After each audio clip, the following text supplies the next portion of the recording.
تو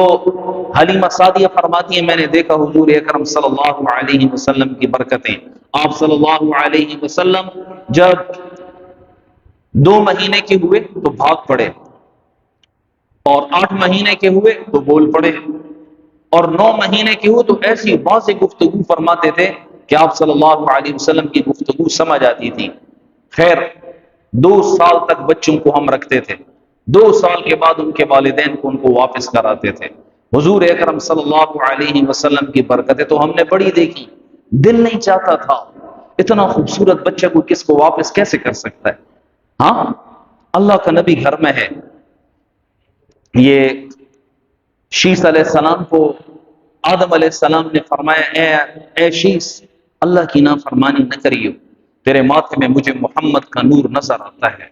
یہ سلسلہ چلتا رہا، آپ پھر یہ شیس علیہ السلام اپنی بیوی سے ملے تو یہ نور ان کی طرف منتقل ہوا، پھر ان کی اولاد میں جس نبی نے اللہ کے نبی نے آنا تھا جب ان میں منتقل ہوئے تو یہ نور ان کے ماتھے میں ہوتا تھا۔ حضور صلی اللہ علیہ وسلم کی جو دادا تھے نا بنو حضرت ہاشم کو ایک لڑکی نے دیکھا، وہ ہاشم کو کہنے لگی ہاشم تو میرے ساتھ ایک رات گزار، پھر تو منہ سے جو کچھ نکال تیری ہر چاہت میں پوری کروں گی، بس صرف ایک رات میرے ساتھ گزار۔ ہاشم نے کہا میں ایک سلیم الطبع انسان ہوں، جو نیک لوگ ہوتے ہیں نا ان کو زنا بڑا برا لگتا ہے، سلیم الطبع لوگ، کہ میں ایک سلیم الطبع قسم کا انسان ہوں، لہٰذا میں اپنے والدین کی اجازت کے بغیر کچھ نہیں کر سکتا۔ دوسرے دن ہاشم کی شادی ہو گئی، ہاشم کی شادی ہو گئی تو یہ نور ان کی بیوی میں منتقل ہو گیا۔ پھر ایک ہفتے بعد وہی عورت پھر ملی،